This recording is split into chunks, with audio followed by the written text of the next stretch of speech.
I'll show you my favorite of lighting, which is festive type, but it sure does the job.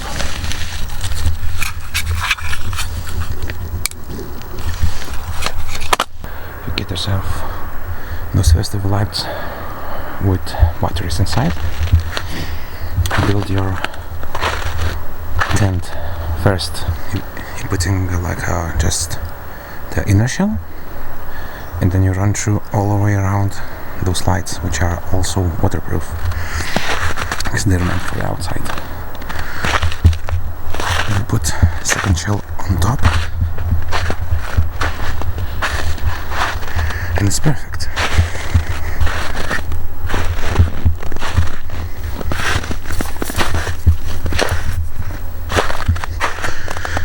It's bright enough for inside as well. Now my batteries are dying, so it doesn't look too good, but once the batteries are full, it is really enough.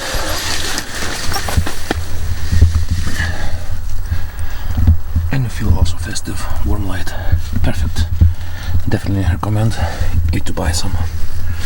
Doesn't take much space, does proper lighting, perfect.